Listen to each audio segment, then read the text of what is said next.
This Torah class is brought to you by TorahAnytime.com.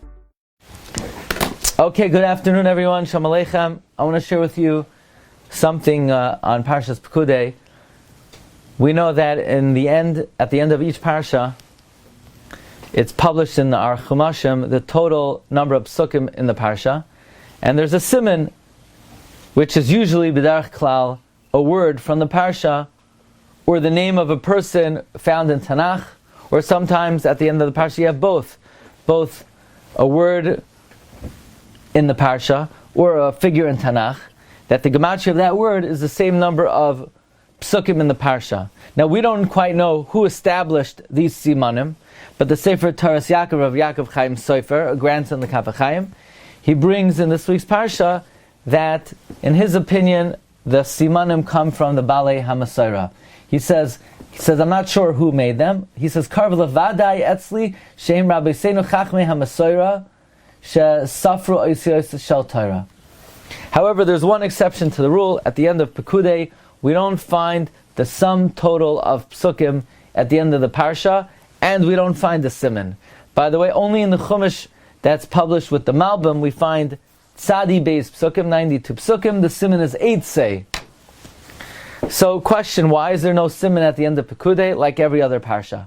Interestingly, the Roikeach brings that Toich Devarav, that there is a Siman to the number of psukim in the Parshas Pekudei.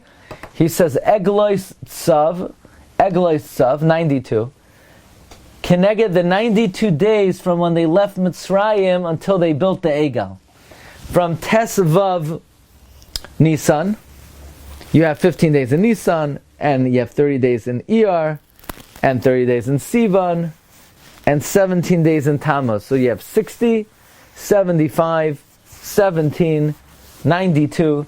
Yet it took them 92 days until they made the Egel, connected the 92 psukim in Parshas Pekudei. The word tzav is a remez to the Chet HaEgel. It could be, by the way, I just realized, Eglois tzav. Until they made the Egel, it was 92 days. What's the connection, though, between the 92 days that it took to make the Egel and the number of psukim this week's Parsha? You could say that in Parshas Pekudei it was Nishlam Melechas HaMishkan, which is a kapara for the Chet HaEgel, like Rashi says in the beginning of Pekudei, Mishkan Ha'edus, Edus L'Yisrael, that Hashem was Mavater for the Egel. So it comes out that through the 92 psukim of the Melechas HaMishkan, the Chet HaEgel was Neskaper, that happened 92 days after Yitzias Mitzrayim.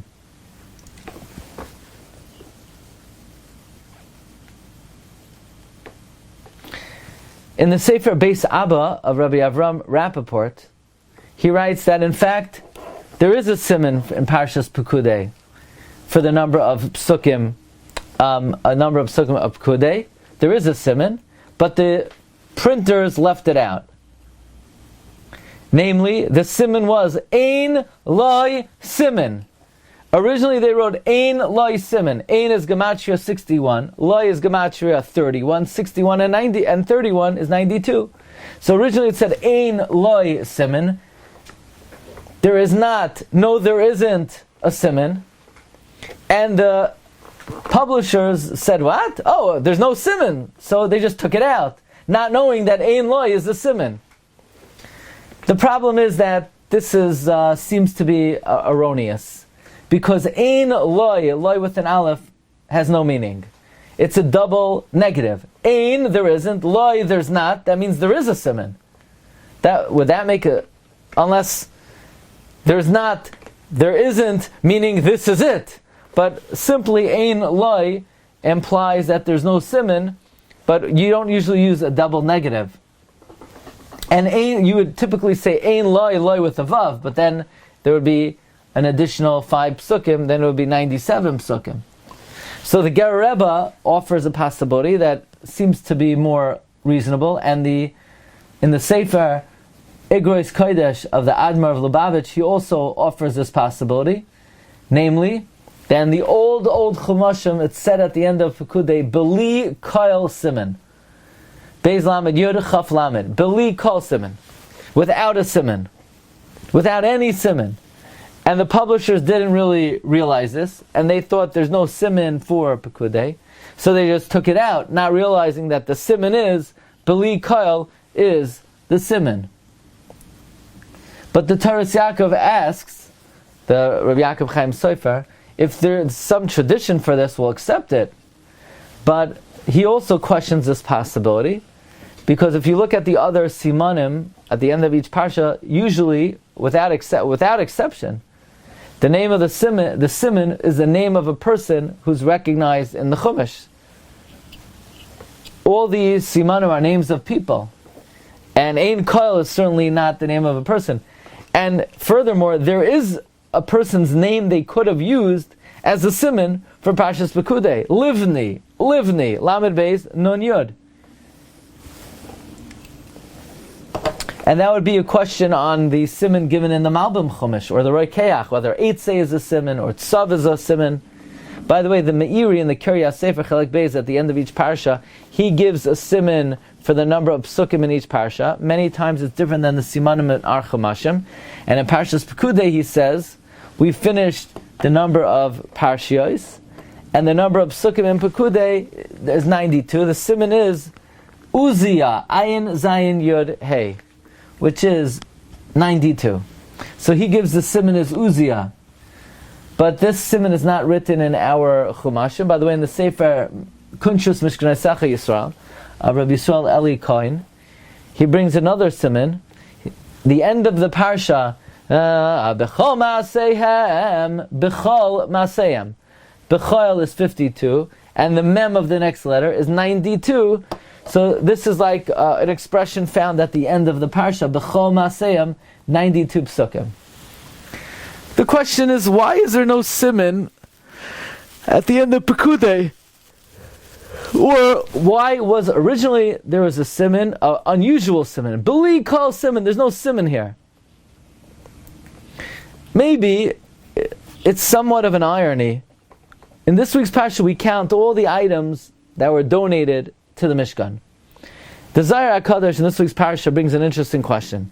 He asks, Rabbi Yitzchak asks Reb Shimon Yochai, we know that the Shechina and Bracha does not dwell on anything which is counted or tallied.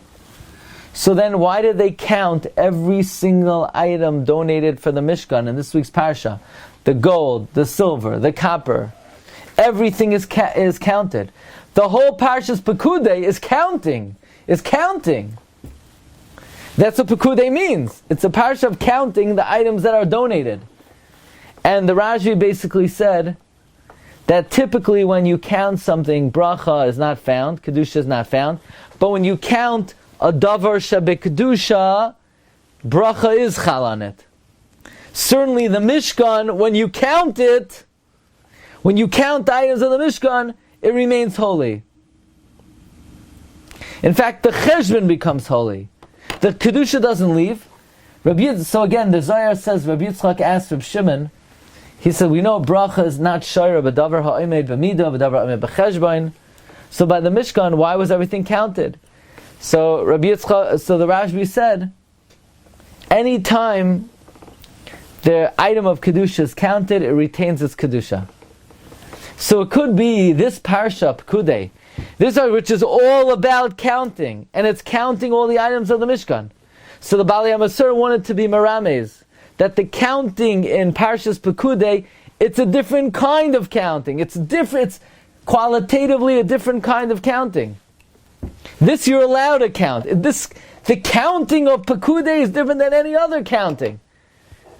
The counting of Pekudei you're allowed to do. It's the only kind of counting you're allowed to do. So to indicate this is a different kind of counting, we count the psukim in a different way. Either we don't give a siman, or we give an unusual siman. But there's a fundamental difference in the counting of Pekudei more than any other parsha, because it's counting of davar shebekdusha, so therefore the manner of counting the psukim perhaps is also qualitatively different. But in any event, it's certainly of note that the number of psukim in Pekudei, the number is not given, and the siman is not given.